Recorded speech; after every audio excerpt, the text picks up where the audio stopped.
Enterprise is better than ease. You got to make sure you recognize the negative, handle it, deal with it, and then go on. Let's make a list of the diseases of attitude that can wreck all your chances to do well. Attitude diseases. Number one is indifference. The shrug of the shoulder. The guy's not even concerned. He's just drifting. This is called the mild approach to life. A disease known as mildness.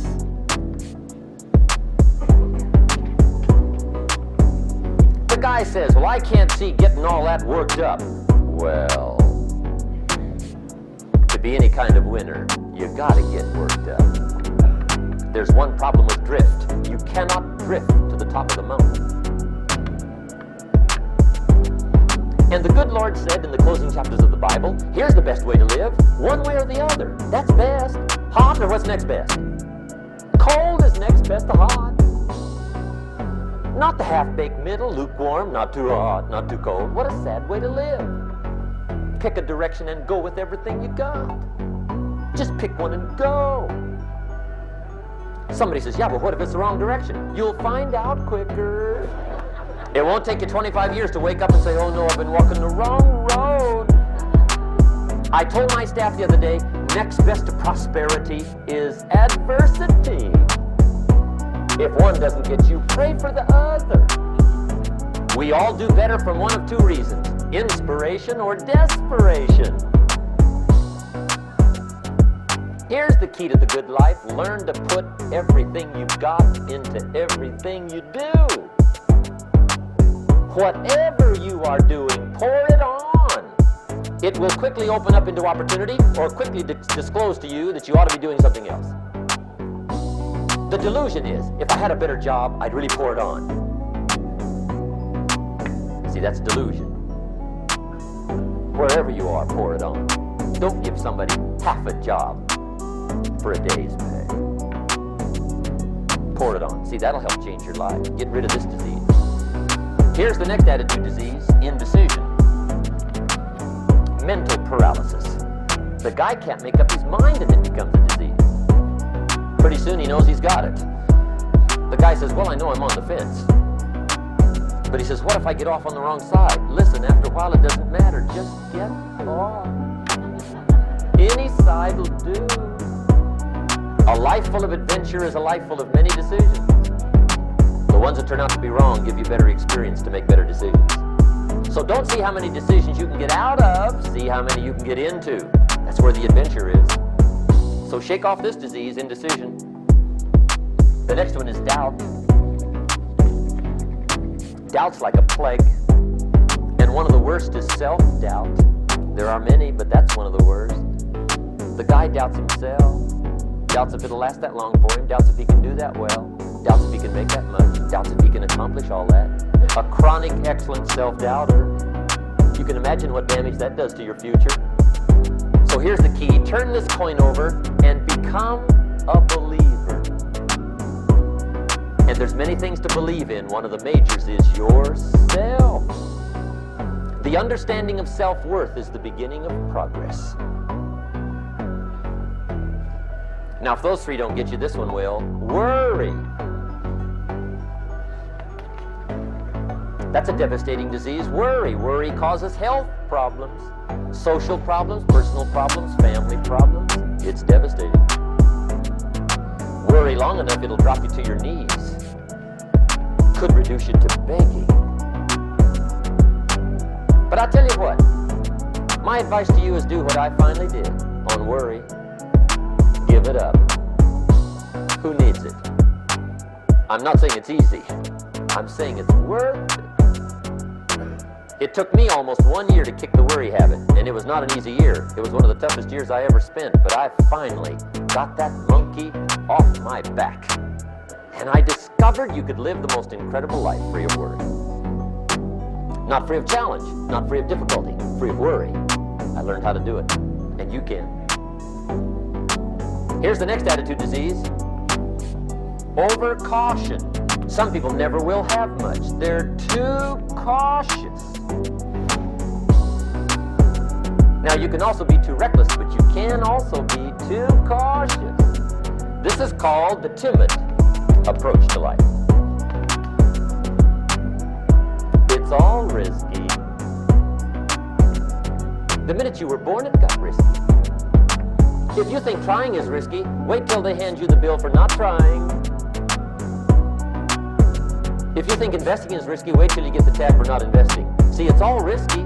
Getting married is risky. Having children is risky. Going into business is risky. Investing your money is risky. It's all risky. I'll tell you how risky life is. You're not going to get out alive. The Englishman says, well, if that's the way it's going to work out, let's give it a go. Right, that's what it's for. Give it a go. Somebody says, yeah, but I'm looking for safety and security. What a way to live, safe and secure. Don't ask for security. Ask for adventure. Better to live 30 years full of adventure than 100 years safe in the corner. And see, it's not important how long you live. What's important is how you live. Here's the next attitude disease. The next one is pessimism. Pessimism, the deadly disease of always looking on the bad side, the problem side, the difficult side, checking all the reasons why it can't be done. The poor pessimist leads an ugly life. He doesn't try to figure out what's right. He tries to figure out what's wrong. He doesn't look for virtue. He looks for faults. And when he finds them, he's delighted. How ugly. This is the poor guy who looks through the window, doesn't see the sunset. He sees the specks on the window.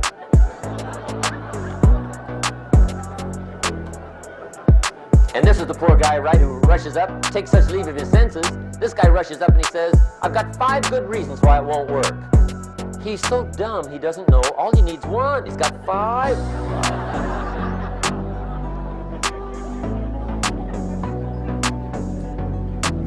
To the pessimist, the glass is always half empty.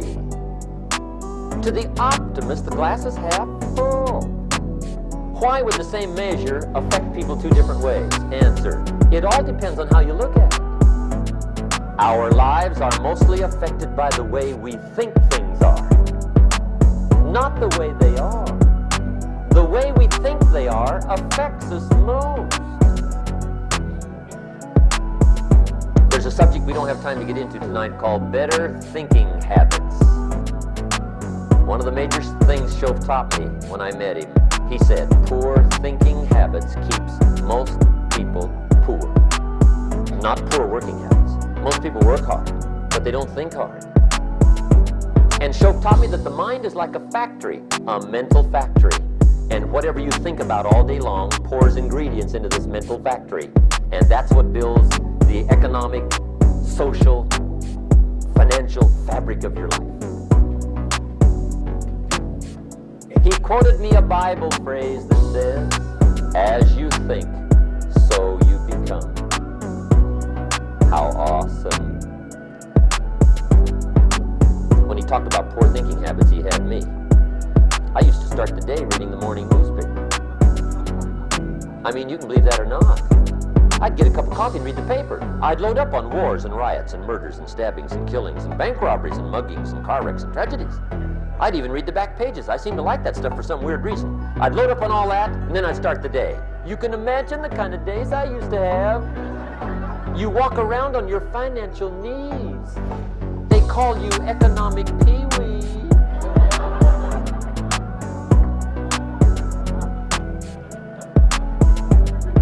The guy says, I want to be a great leader. Wonderful. The first thing we do is follow him to his house. When we get there, we walk in and check his library. Number 1. Somebody says, well, why check his library?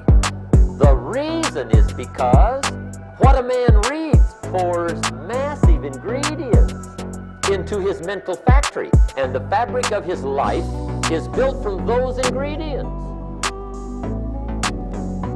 You would not believe what some people have got in their house to read. You would not believe. One of the best dressed up words I know for a lot of it is trash. Can you imagine dumping a barrel of trash into this mental factory every day and coming out with a rich, dynamic, positive life? It can't be done. You might as well try making a cake with cement. The kids back in Danbury, Connecticut, high school, they're asking me questions one day. I'm talking to the kids. Kids got good questions these days. One of them said to me, Mr. Rohn, how do you build the good life? I said, it's simple. It's not easy, but it's simple. Here's how you build anything. Select the right ingredients, keep out the wrong ingredients, and it starts with thought. Everything starts with thought. So you must be wise and careful what you think about, because that starts everything. You got to be wise and careful. I asked the kids, what would happen if somebody dropped sugar in my coffee? They said, well, you'd be okay. I said, what if somebody dropped strychnine in my coffee? They said, well, you'd be dead. I said, correct. Lesson 1. Life is both sugar and strychnine. You gotta be careful. I said, what if my worst enemy drops in the sugar? They said, will you be okay? I said, what if my best friend, even by accident, drops in the strychnine? They said, well, you'd be dead. I said, correct. Lesson 2, watch your coffee. You gotta be careful. See, it doesn't matter who hands you the bad stuff. It doesn't matter where you get the bad stuff. It'll still do its damage on your bank account, wherever you get it. Mr. Schoaf gave me one of the greatest phrases when I first met him when he said, Jim, every day stand guard at the door of your mind. How important. Stand guard at the door of your mind. And you decide what goes into your mental factory. Don't let anybody just dump anything they want to in your mental factory, because you've got to live with the results. The last disease, but this one is deadly. Indulge in it even slightly and you might as well forget the future, because it's going to forget you. Complaining, crying, whining, griping. Spend 5 minutes complaining and you have wasted 5. It's a deadly disease.